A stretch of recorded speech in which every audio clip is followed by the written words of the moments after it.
Olá, pessoal! Estou mais uma vez aqui para apresentar o nosso podcast Revirando do Avesso. Para quem não me conhece, meu nome é Juliana Ribeiro.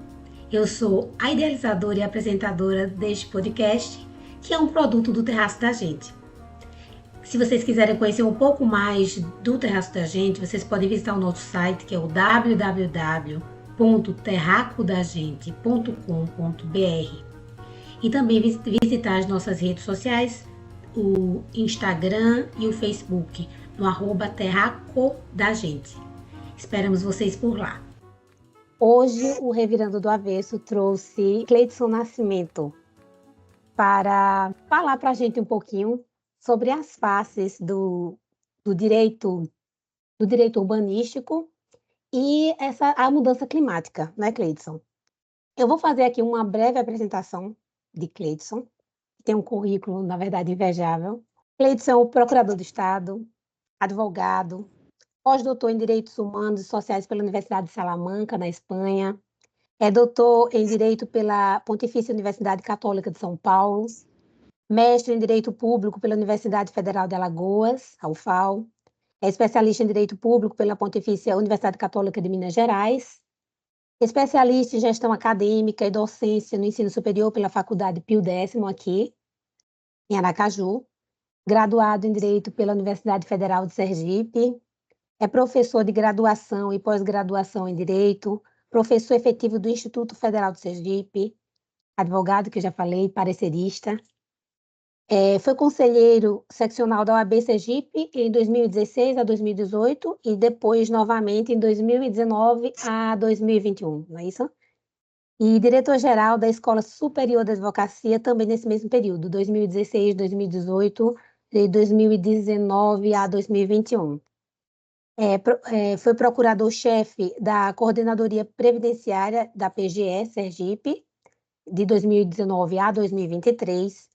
Atualmente é coordenador pedagógico da Escola Superior da APESE, a Associação dos Procuradores do Estado de Sergipe.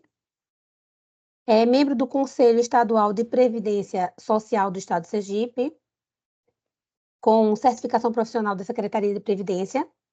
Membro do Instituto Brasileiro de Direito Urbanístico e do Instituto Brasileiro de Direito Contratual. E ele acabou também de escrever um livro, que é Advocacia Pública e sua atuação na política urbana brasileira, ou seja, nada ninguém melhor do que Cleidson para falar hoje aqui sobre o direito urbanístico e a sua relação com as mudanças climáticas, né, atuais. Cleidson, eu vou começar essa entrevista, mas inicialmente eu quero lhe agradecer por sua disponibilidade de estar aqui hoje com a gente. Assim, você é uma pessoa que eu gosto muito, tem um currículo maravilhoso, eu acabei de descrever aqui. Então, eu agradeço imensamente a sua presença, e ninguém melhor que você falar sobre o direito urbanístico que eu falei aqui agora. Vou começar a falar sobre o assunto. Daqui a pouco eu lhe passo a palavra. Nós temos visto muitas tragédias, né? Inclusive agora no Rio Grande do Sul, no mês de maio, né? Tivemos a tragédia do Rio Grande do Sul, e isso nos faz pensar que esse tipo de tragédia também pode acontecer em outros lugares. E aí a gente pensa, por exemplo, aqui em Aracaju, quando chove, né? Muitas ruas ficam alagadas e tal. Então, pensando assim, claro que só abrindo um parêntese aqui, claro que cada cidade tem as suas especificidades, então não significa que porque aconteceu uma tragédia no Rio Grande do Sul vai acontecer aqui, não é isso, né? Mas assim, considerando esses aspectos todos da cidade, das mudanças climáticas e das catástrofes que acontecem, toda essa relação, considerando esses aspectos, eu lhe pergunto, há mesmo uma relação entre urbanização, planejamento urbano e mudanças climáticas? Olá, Juliana, que bom estar aqui no seu podcast. Já acompanho há bastante tempo o Terraço da Gente, tenho visto seus textos, seus convidados aqui no seu podcast também. E para mim é uma honra estar aqui participando depois de tantas e entre tantas pessoas que ainda virão. Longe de mim ser a melhor pessoa a tratar do assunto, mas com certeza vou tentar dar a contribuição aqui, que a gente possa trocar ideias, bater um papo a respeito da urbanização e das mudanças climáticas e deixar uma semente para quem se interessa pelo tema, discutir posteriormente, mandar mensagens e quem sabe a gente construir cidades ainda melhores. E respondendo a sua pergunta, sim, com certeza, certamente, o fenômeno da urbanização, ele tem tudo a ver, não com a causa das mudanças climáticas, mas sim como nós somos afetados por elas em cada um dos municípios em que vivemos. Na verdade, quando a gente fala de urbanização, a gente está falando de um fenômeno que pode ser espontâneo ou pode ser induzido por diversas políticas públicas, e é isso que a gente deveria atentar quando a gente trata de planejamento urbano. Planejar a cidade é fazer com que aquela área que é dividida entre zona urbana, zona rural e área de expansão urbana seja vista como um todo. E esse todo, ele serve para que as pessoas possam ter, além de qualidade de vida, possam preservar os recursos naturais e a possibilidade das presentes e futuras gerações poderem usufruir de forma racional de tudo que as cidades e os recursos, sejam hídricos, seja da fauna ou da flora, podem nos propiciar.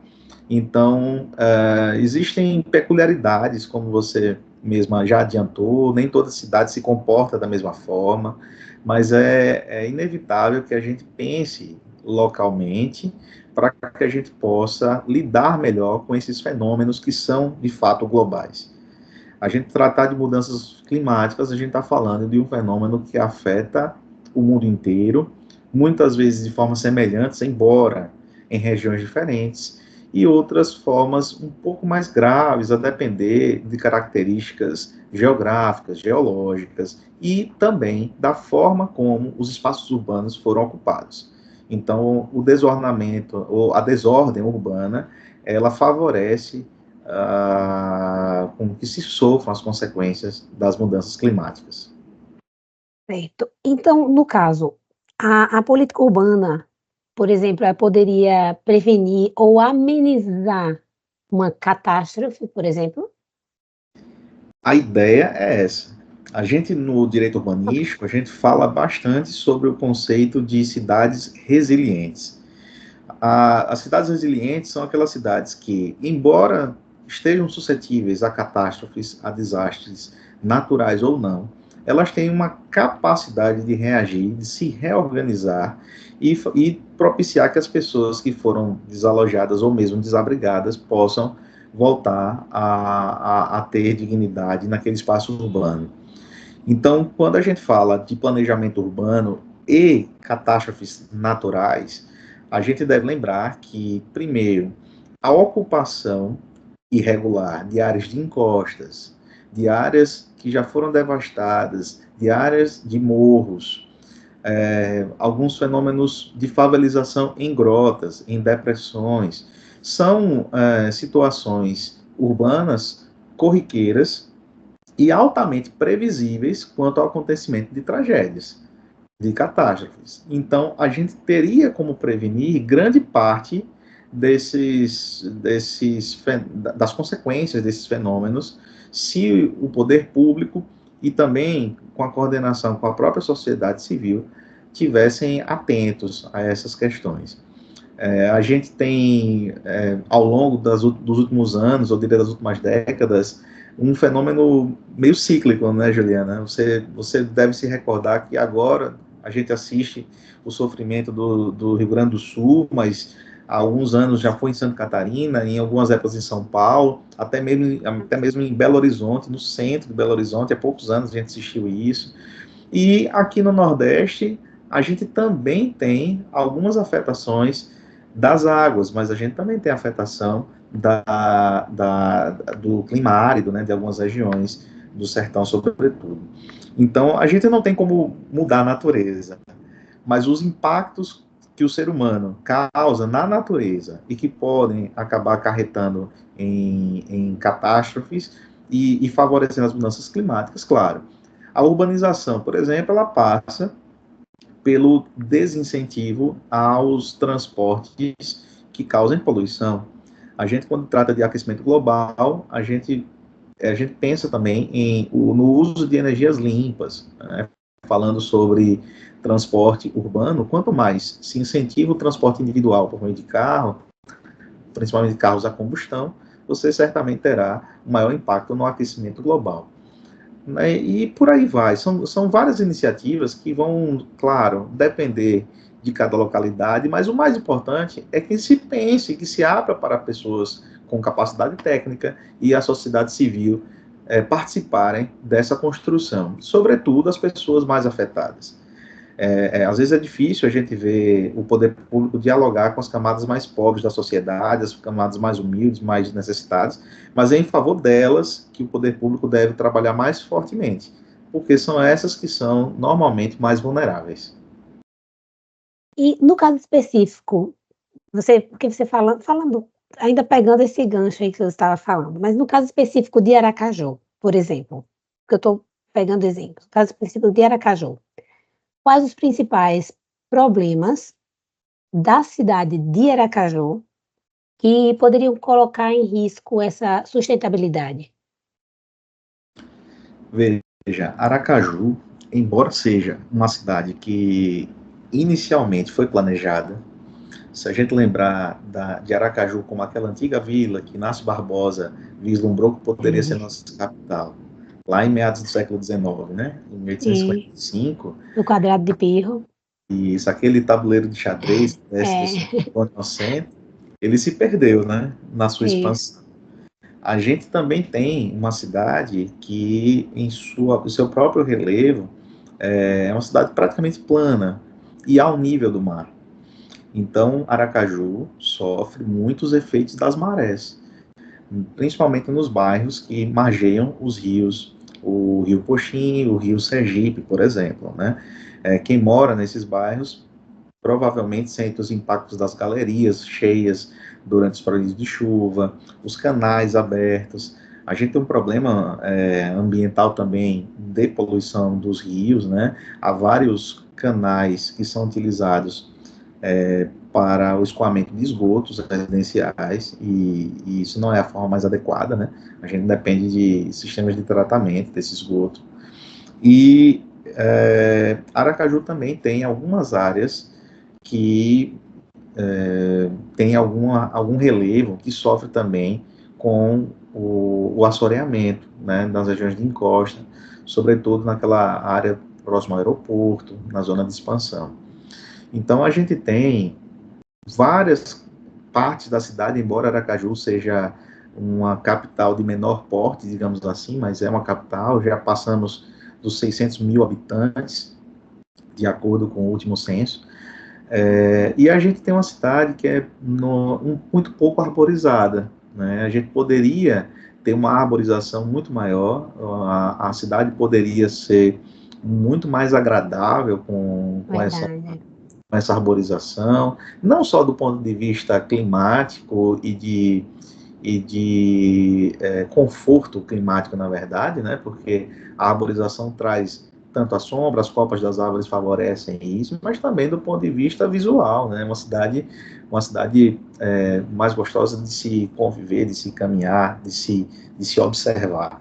A gente tem muitos prédios, a gente tem uma orla belíssima, mas é construída também, né? Eu sou um verdadeiro fã de Aracaju e acho que a gente tem espaço para avançar muito mais. É uma pena que nos últimos anos a gente não tenha tido tantos investimentos na questão ambiental. E, assim, ou seja, a cidade ela cresce de uma forma desordenada, né, ela tem crescido. Mas existe algum planejamento urbano, que assim, como é o plano diretor, né, porque seria o plano diretor da cidade. Como é que nesse caso, o plano diretor, o planejamento na cidade de Aracaju? Bem, Aracaju tem um plano diretor que é datado do ano 2000. Então, a lei complementar que institui o plano diretor de Aracaju já está com 24 anos. E, segundo a nossa legislação federal, o Estatuto da Cidade, todo plano diretor deve ser revisto a cada 10 anos.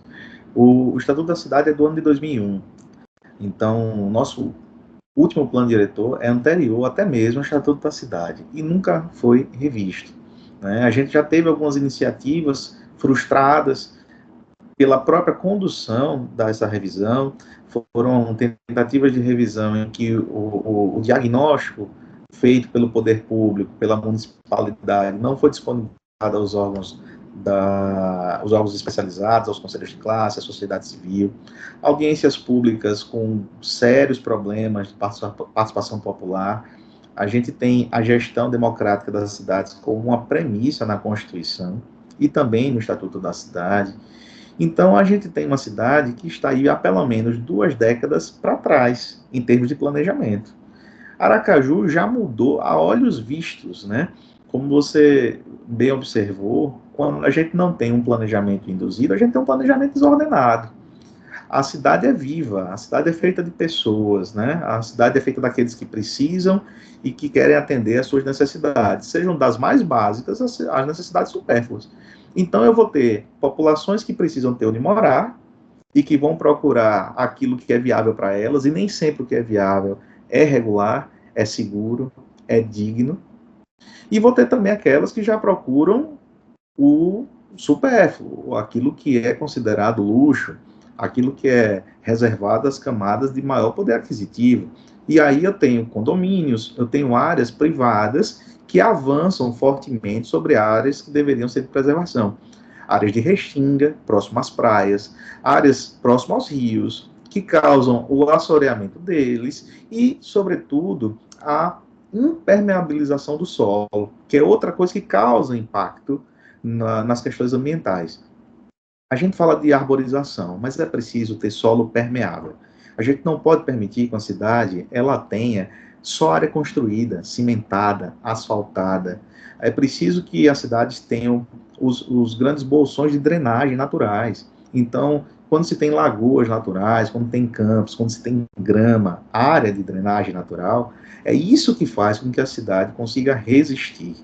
Então, quanto mais eu impermeabilizo o solo, quanto mais eu construo de forma desordenada, mais drástica vai ser a consequência pelas mudanças climáticas. E nisso entra, claro, o planejamento urbano, porque é o plano diretor que vai indicar em que medida e para onde a cidade pode crescer, em que área, em que medida a cidade pode ser adensada. O adensamento urbano é uma espécie de coeficiente de população, de pessoas que podem ocupar determinadas zonas. E isso vai ser feito baseado nos equipamentos públicos e no grau de urbanização que já há naquela região. Então, eu preciso estimular as pessoas a ocuparem áreas que tenham menor condição de recebê-las aos poucos, ou reduzir essa urbanização nas áreas que não têm condição. Então, a gente tem, na falta do planejamento, o mesmo problema do não planejamento, ou do mau planejamento, melhor dizendo, né? E tudo isso, claro, impacta. Muito se fala de um plano de macrodrenagem, por exemplo, pelos grandes problemas que temos em Aracaju, na zona de expansão, da Aruana para frente, em direção ao Mosqueiro, que é uma área de vários alagamentos também. Então, torcemos, né, para que isso seja colocado em prática, para que realmente a gente veja esse plano sair do papel. Pois é, eu ia inclusive lhe fazer essa pergunta, mas você já respondeu sobre essa questão da impermeabilização do solo, e também se existiam outras políticas urbanas, né. Eu ia perguntar qual exemplo, você já deu esse exemplo, mas se você quiser citar um outro exemplo de uma política urbana que pode ser uma estratégia, eh, ser usada como estratégia, você pode dizer. Porque eu ia Olha, fazer essa pergunta quando você falou sobre não, ela, mas e que bom, porque é, mostra que estamos estamos conectados. conectados, é. Exato. A gente tem outras políticas que podem parecer de menor impacto, mas que são de grande valia. Por exemplo, a gente fala muito sobre os telhados verdes, por exemplo, né?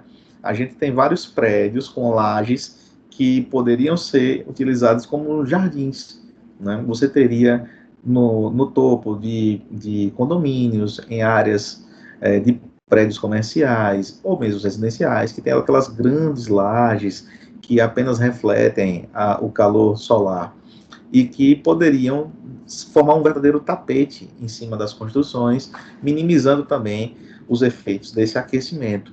É uma boa iniciativa também. Outra questão é que o passeio público, né, as calçadas, os canteiros, eles têm digamos, uma responsabilidade compartilhada, né? A gente tem os canteiros públicos cuidados pelo município, pela municipalidade, mas a gente também tem as calçadas que podem ter o incentivo para que as próprias pessoas também façam esse cuidado, que serve não só para a questão ambiental, mas para a acessibilidade, né? Calçadas mais regulares, arborizadas, no lugar certo, favorecem não só um conforto climático, mas também a acessibilidade sem barreiras para pessoas com deficiência ou pessoas com dificuldade em mobilidade. E de quem é a competência de executar essa política urbana? Sobretudo do município, né?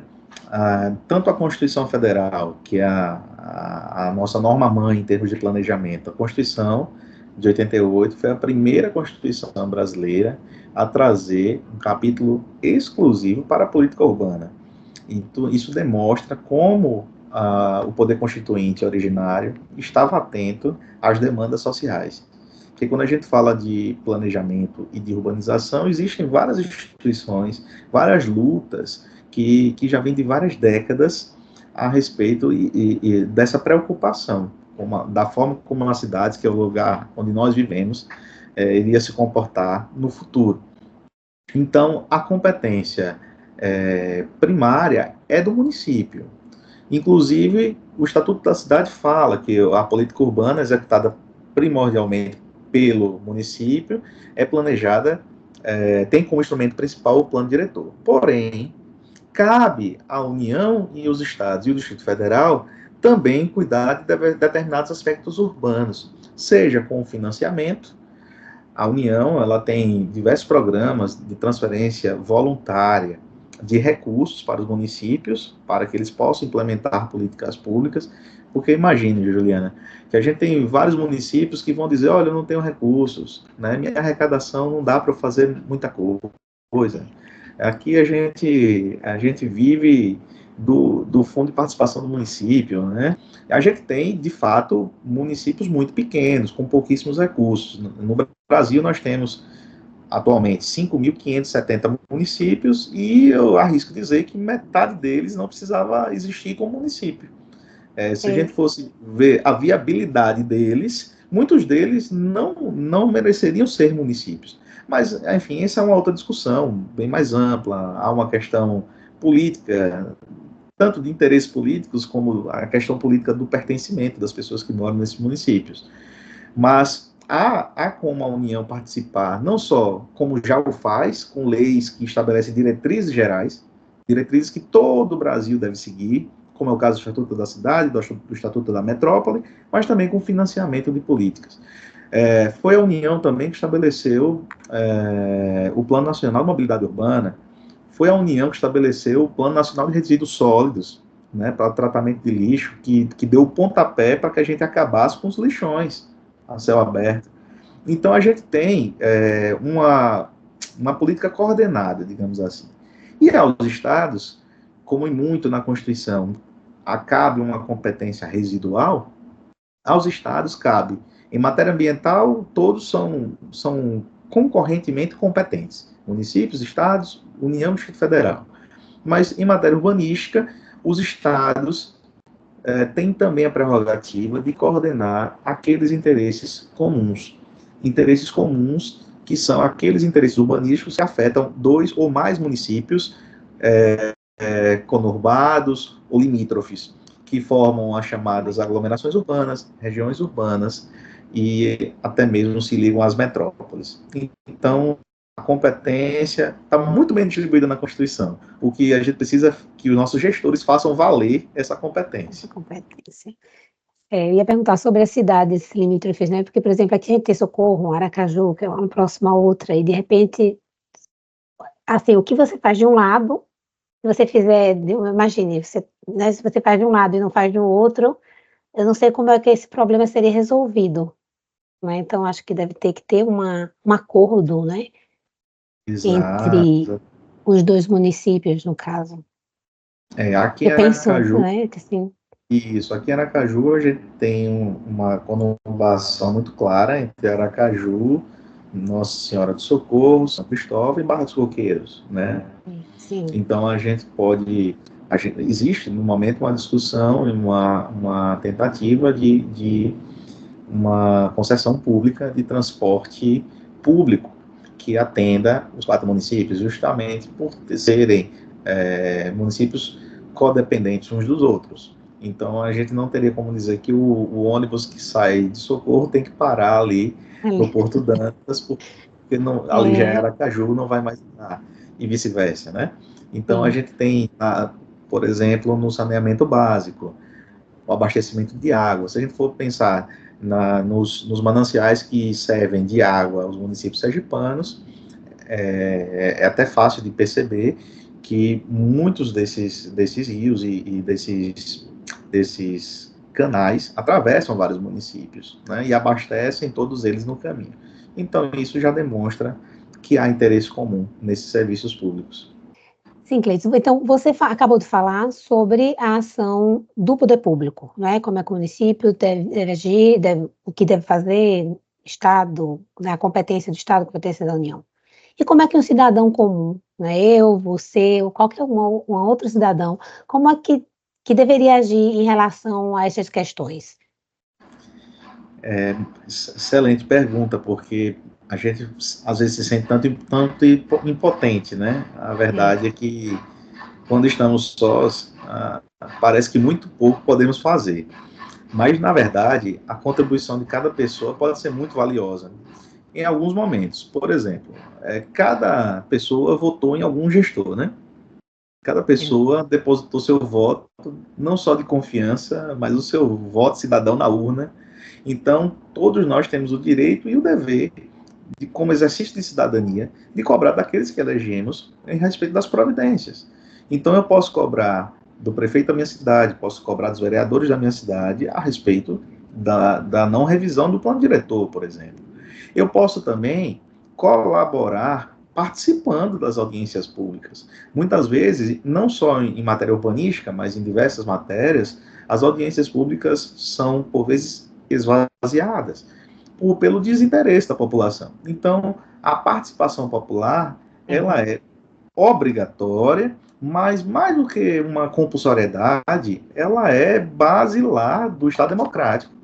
É ali que o cidadão vê o seu poder se fazer valer. E claro, exatamente. a gente vai ter uma cidade com os nossos olhos. Eu não vou apenas receber políticas públicas com os olhos daquele que me vê, mas sim daquilo que eu vejo. Então é muito importante que cada um possa participar.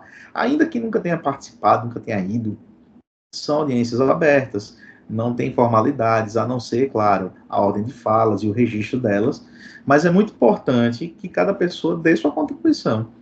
Além disso, cada um pode fazer suas denúncias, ainda que anônimas. Quando vê uma ação ambientalmente inadequada, quando vê alguém fazendo um aterro ilegal, quando vê alguém jogar lixo de obra, lixo residencial, em local que não seja o adequado, quando a gente vê uma ocupação irregular de alguém que está fazendo uma construção sem licença. Então, todas as construções devem ser objeto de licença, seja pela dispensa do licenciamento ambiental, seja pelo licenciamento simplificado, seja pela licença ordinária. Mas é necessário obter a aprovação do poder público. E muitas vezes nós nos calamos a respeito de situações que a olhos nus, a olhos vistos, são irregulares, e muitas vezes, não vai dar em nada, isso é sempre É, assim, ou então deve ser peixe de alguém, e isso acaba é, fazendo com que a gente fique inerte. Mas, na verdade, a gente precisa se encorajar. E se encorajar não precisa necessariamente dar o rosto da cara, a gente precisa dar notícia, fazer a nossa parte. isso. Não basta só reclamar sem agir, né, precisamos agir, precisamos participar como cidadãos, Exato, não é isso? exato. Eu lhe agradeço, Cleidson. Assim, as perguntas sobre a questão urbanística, né, e as questões climáticas que eu tinha para fazer para você eram essas, e eu lhe agradeço. Mas eu queria que você falasse um pouco, antes de a gente concluir mesmo, queria que você falasse um pouco sobre o seu livro, Ah, que porque nós legal. falamos lá, eu queria que você falasse um pouco sobre ele, Ah, que sobre o seu legal. Eu estou livro. aqui. É, Eu tenho um carinho muito grande, né, por esses livros, porque eles não são feitos com nenhum objetivo comercial, mas com objetivos de compartilhar ideias e ajudar, sobretudo, os não iniciados no direito urbanístico a compreender melhor esse mundo, né? Então, eu tenho esse aqui, deve estar um pouco invertido aí na tela, mas pelo é, menos dá para ver, que é o da propriedade urbana e sua função social. social. Esse foi a primeira obra que eu trato do termo urbanístico. E É, mais recentemente, esse ano, eu digo saindo do forno, porque realmente é, ainda está em saindo do lançamento, que forno, é esse sim, aqui, que é a política, a advocacia pública e a política urbana, e sua urbana. atuação na política urbana brasileira. Então, esse livro, ele condensa não só quais são as funções da cidade, mas, sobretudo, a função da advocacia pública, como braço de consultoria jurídica do poder Interessante. público e que pode e deve auxiliar os gestores a escolher os instrumentos urbanísticos mais adequados, a racionar os recursos públicos que são escassos, a gente sabe, né? As necessidades públicas são infinitas, mas os recursos são finitos. Então, esse livro ele está disponível no site da editora, que é a Lumen Iuris, e a quem eu agradeço também pela publicação. E é isso, eu acho que ele pode ajudar não só pesquisadores, como gestores, a entender melhor, primeiro, a função primordial da advocacia pública, como braço de consultoria jurídica e representação judicial das instituições, sobretudo do Poder Executivo, e também o passo a passo para que uma política pública urbanística dê certo.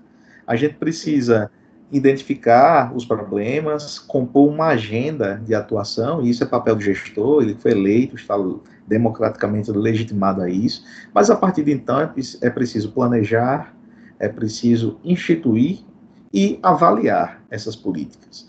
Então, não basta dizer que fez, a gente precisa saber se deu certo. E é nesse sentido que o livro visa incentivar as pessoas a refletir sobre essas questões. E para quem quiser conversar mais sobre essa temática, sobre direito urbanístico e tantas outras que envolvem as nossas cidades, pode entrar em contato também comigo pelas redes sociais, @Cleiton Nascimento, e vai ser um prazer, uma satisfação conversar com qualquer pessoa. Eu vou deixar esses dados todos, Cleidson, na descrição do vídeo, aqui no caso do canal do YouTube, né? Vou colocar a descrição, vou colocar também dos seus livros, o link dos seus livros, porque quem tiver interesse pode acessar pelo link, não é isso? Pode comprar lá no link. E eu vou colocar aqui, depois você passa para mim, que eu coloco na descrição do vídeo. E obrigado pelo espaço. O Eu que seu está agradeço. guardado para Obrigada. presentear.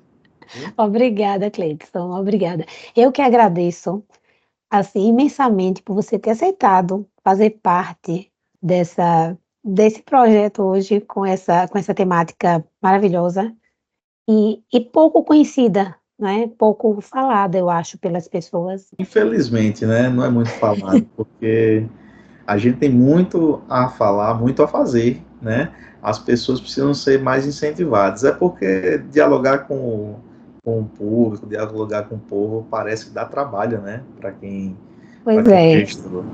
pois é. E a gente precisa aceitar esse desafio. Mas eu gostei também dessa entrevista para que as pessoas, o final e a pergunta, na verdade, foi proposital, porque as pessoas precisam participar. Então, essa chamada do final e que você deixou bem, elucidou bastante da importância que as pessoas participem, né, para que possam cobrar, né? Não basta apenas reclamar, você tem que ir lá e tem que participar da forma correta, não é isso? Exatamente. Exatamente. Então tá. Então, obrigada e eu depois quero lhe ver aqui de novo. Com Viu? prazer. Vai ser uma honra também. Obrigado pelo convite e estou à disposição. Um Então, abração. então, pessoal, até breve e muito obrigada pela participação de vocês aqui e aguardem o nosso próximo episódio. Um grande beijo, sigam-nos nas redes sociais, @terraco da gente. Um grande beijo. Tchau. Tchau, tchau.